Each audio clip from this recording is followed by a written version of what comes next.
Bonsoir à tous et bienvenue dans votre rendez-vous littéraire sur D8, Voyage au bout de la nuit. Je suis ravie de vous retrouver ce soir pour la suite d'une lecture ensemble. Alors n'hésitez pas à réagir tout au long de la soirée sur les réseaux sociaux avec le hashtag VBN. Comme d'habitude, on lit vos petits messages sur Twitter, sur la page Facebook également. On est ravis de votre fidélité et de vous voir si assidus sur nos lectures. Alors, j'ai poursuivi le roman Le Surmal d'Alfred Jarry. J'en suis désormais au chapitre 10. Donc je vais poursuivre cette histoire. Je vous souhaite une très bonne soirée.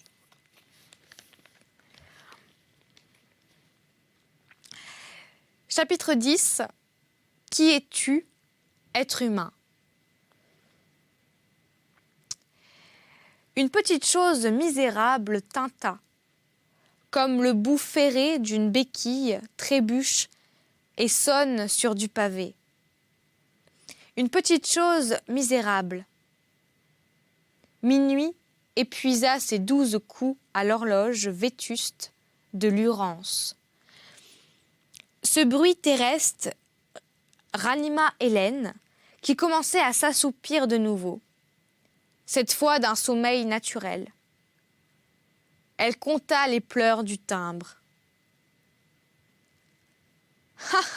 Les forces humaines, ricana-t-elle, maussade un peu d'être dérangée par une intrusion si peu importante.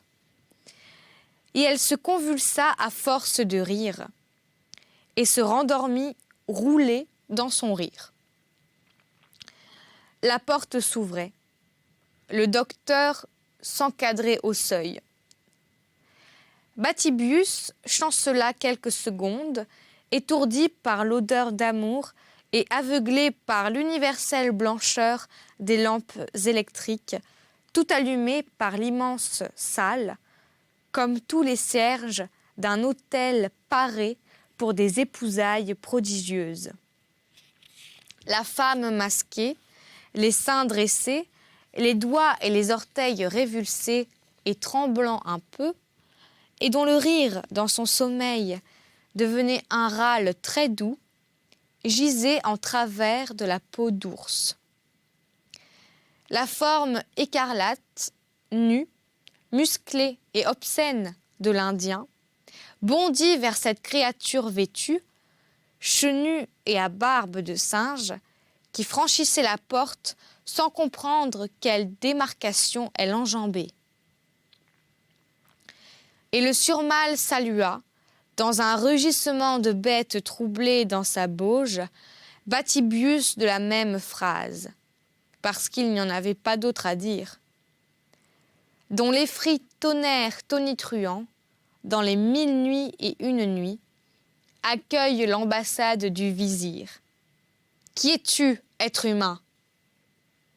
La foule fourmillait par les galeries, et tout au bout du dernier salon, minuscules, des hommes, joueurs d'instruments, stridulaient comme des grillons dans une boîte.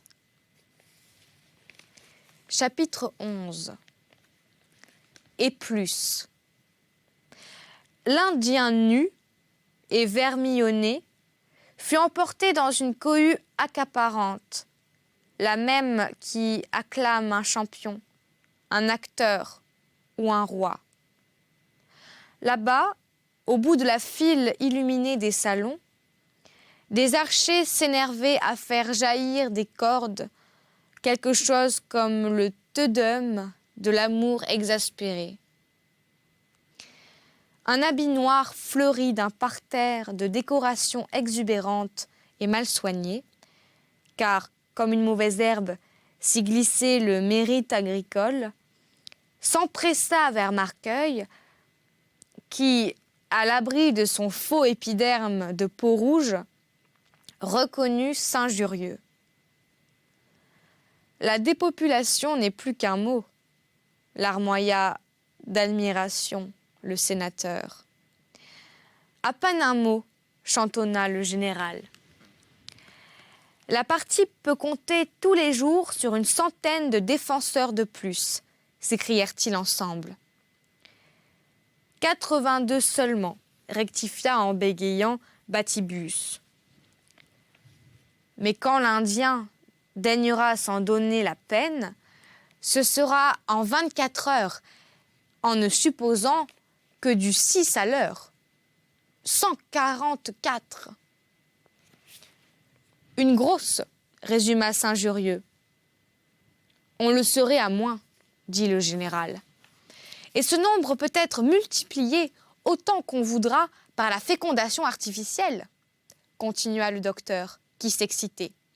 Et cela même sans la présence de l'auteur dont vous êtes l'éditeur, cher docteur, plaisantèrent des voix. Je retiens un tirage à part, dit cyniquement Henriette Sine, qui était entrée on ne sait comment. L'Indien, en réponse à tous les discours, fit d'un tranquille signe de tête « Non ». Que dit-il, grommela le général, qu'il ne veut pas faire d'enfant, mais qui en fera alors? L'Indien, toujours impassible et muet, promena son regard en cercle, leva l'index et le posa sur la poitrine constellée de Saint-Jurieux. C'est toujours ceux qui ne peuvent pas qui essayent, interpréta avec philosophie Henriette Signe. Et l'Indien s'esquiva, inquiet de l'incognito d'Hélène qui pouvait n'être pas respectée. Il courut au hall dont il avait refermé la porte. À peine était-il entré qu'un corps souple, tiède, encore de ses bras à lui, l'enlaça et le culbuta sur le lit de fourrure. Et le souffle de la jeune femme susurra, dans un baiser qui lui fit bourdonner l'oreille. Enfin, on est quitte de ce Paris pour être agréable à Monsieur Théophraste. Si nous pensions à nous maintenant, nous ne nous sommes pas encore aimés pour le plaisir. Elle avait mis les 2 verrous. Soudain, près du plafond, une vitre cassa et les éclats plurent sur le tapis. Chapitre 12. Ô beau rossignolet. C'est à ce moment que les femmes enfonçaient le panneau vitré. Les débris tintèrent au commencement de la chute, puis furent bus par les poils du tapis, où le son s'étouffa, de même façon qu'un éclat de rire, qui s'aperçoit qu'il sonne faux, s'interrompt. Les femmes n'essayèrent pas tout de suite de rire. « Hé, les amoureux !» dit enfin Virginie. « Vous n'avez pas encore fini depuis avant-hier ?» demanda Irène. « Ils disent eux-mêmes qu'ils n'ont pas encore commencé, » ricana Eupure. « Vous nous attendiez ?» dit Modeste. Elle se pressait derrière le châssis de fer, mais André et Hélène n'apercevaient que le haut des visages. « N'y a-t-il pas moyen de les faire taire ?» gronda le surmâle. « Cache-toi, ordonna-t-il à Hélène. « Ça m'est bien égal qu'elles nous voient, du moment qu'elles ne te montrent que leur figure, dit Hélène. Je porte autrement mon masque. » Comme une majesté ouvrirait avec orgueil l'écrin unique des diamants royaux, elle détacha les bras de l'Indien, qui, l'enlaçant, cachait un peu de ses épaules. Puis, elle fit le geste qui n'est permis qu'aux souveraines. Elle se mit à genoux devant l'homme. Il n'y a que les filles nées servantes qui se croient obligées de racheter leurs services par un supplément de tarif. Elle caressait Marcueil avec emportement. Sa bouche, qui mordait, en voulait à l'homme de n'être pas encore épuisé. Il n'aimait donc pas sa maîtresse, puisqu'il ne s'était pas encore tout donné jusqu'à ne plus donner. l'Indien se pâma à diverses reprises, passif tantôt comme un homme, tantôt comme une femme. À coup sûr, c'était là la réalisation de ce qu'entendait Théophraste par « et plus ». Les imprécations des filles flottaient au-dessus d'eux comme un dé. Amusés d'abord, ils s'exaspérèrent. Marcueil se leva, saisit une légère potiche japonaise et ébaucha le geste de la lancer vers la meurtrière. Mais il se ravisa. Il n'était pas chez lui, puisqu'il était l'Indien. « Il faut du bruit pourtant pour les faire taire, dit-il. Ah, si j'avais un corps de chasse !»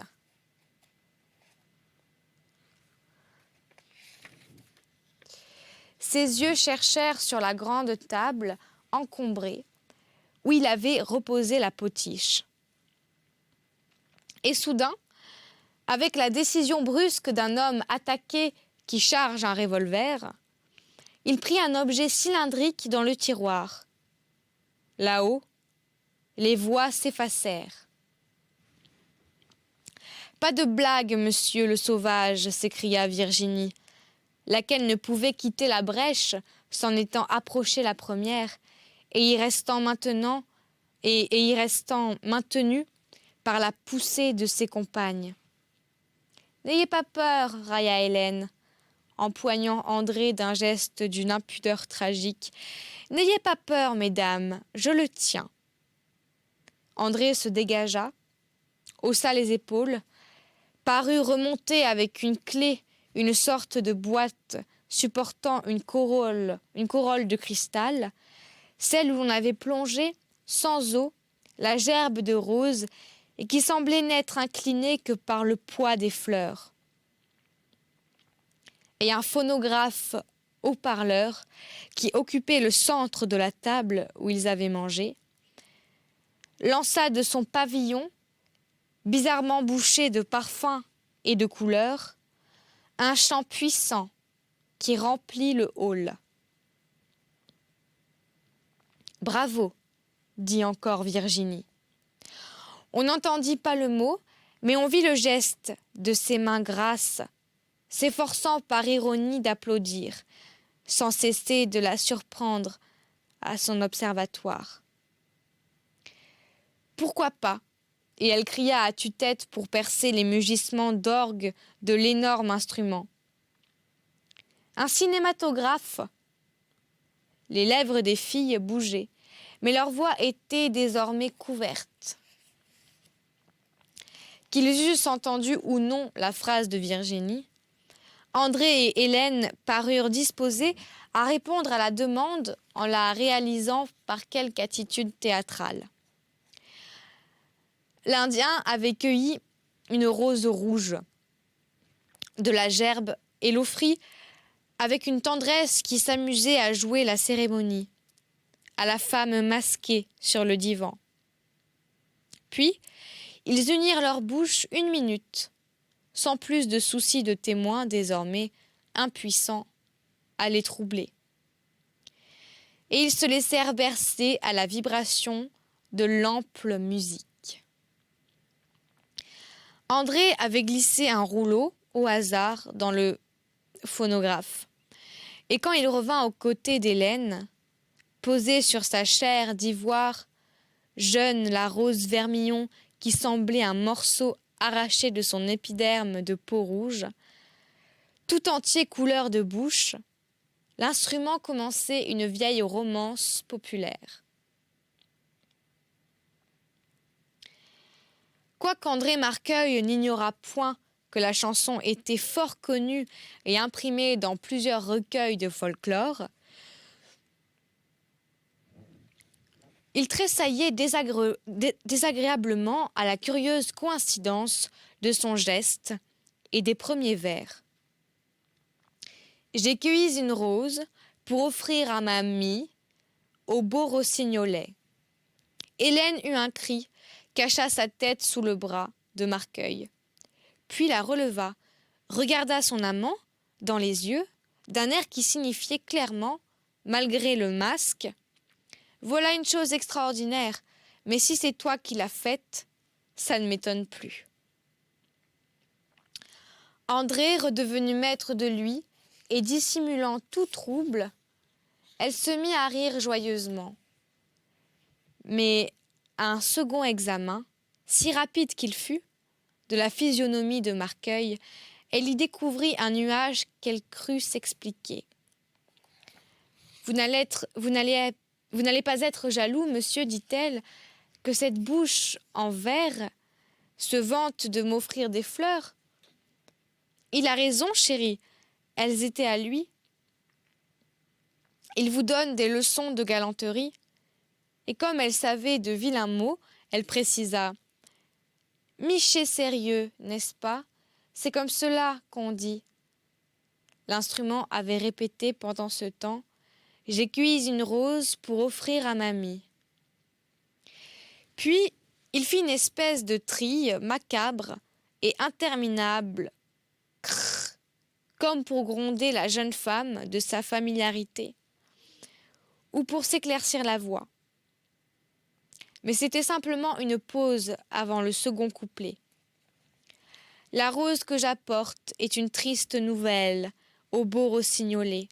La rose que j'apporte est une triste nouvelle. L'entonnoir de cristal vibra, prolongeant ces deux dernières syllabes comme un appel mourant. Hélène! Il eut l'air, avec le reste des fleurs, d'un grand monocle pour cyclope méchant, qui les regardait, ou d'un tromblon de brigands sur la grande route de leur amour, ou, et c'était encore pis, de la boutonnière d'un vieux monsieur très chic, fleuri de toute une réserve de choses sanglantes qui allaient être ainsi, de tristes nouvelles. Au premier tour de danse, la belle change de couleur au beau rossignolet. Au premier, dit Hélène, qui changea en effet de couleur, car elle rougit. Ce porte-bouquet a ôté un peu tard les tiges de fleurs qu'il avait dans l'œil, s'il nous découvre seulement maintenant.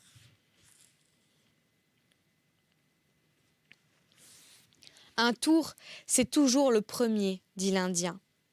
Hélène ne répondit pas, car ils s'aimèrent. Le vieux monsieur au monocle de cristal était un voyeur beaucoup plus indiscret que Bathybius, car il recommença, sans attendre et apparemment tout en les observant, de sa voix chevrotante. Les crrr. Au premier tour de danse, la belle change de couleur. Il avait une façon extrêmement comique, aspirée et subite de reprendre. Heure. C'était un hoquet, un sanglot, un jeu de mots, heureux. Puis il fit crrr et attendit, comme un simple Bathybius. Il avait imposé un silence définitif aux femmes de là-haut, et son monocle légèrement tremblotant, il continua. Ni Hélène, ni André ne trouvaient plus absurde qu'aucune autre chose humaine ou surhumaine ce monocle fleuri. Au deuxième tour de danse, sa nouvelle injonction, et comme par un érotisme suggéré, hypnotisé, André et Hélène obéirent. La belle change encore au beau rossignolet. Au deuxième tour de danse, la belle change encore. On entendait hors quelque chose comme un barbarisme inquiétant. Au moment où l'être aux fleurs fit crrr, la tête d'Hélène se renversa avec un petit râle qui n'était pas amoureux, et le surmâle sentit la sienne tourner, agitant ses associations d'idées insanes et ses mots inaccoutumés. Heureux, amoureux. Des rimes. Heureux, c'est bien clair, pas tout à fait horrible, comme sulfureux. Mais il y a erreur tout de même. On ne dit pas l'acide aurique. Je suis un peu saoule, murmura en même temps Hélène. J'ai si mal. Et au milieu de cette folie, il comprit, dans un éclair lucide, que s'il ne faisait pas taire, comme il l'avait fait taire les filles, tout de suite, là-bas sur la table, cette voix impérieuse qui était maîtresse de ses sens hyperesthésiés, de sa moelle et presque de son cerveau, il lui faudrait posséder encore, et son sexe ne pourrait pas ne pas la posséder, la femme en train de mourir que ses bras n'avaient pas lâchée. Voilà, c'est ici que j'achève cette lecture. J'espère que vous avez passé un bon moment en ma compagnie. On se retrouve tout de suite pour la suite du Surmal d'Alfred Jarry. Bon courage pour ceux qui se lèvent et qui travaillent, et bonne nuit pour ceux qui se couchent. Bye bye.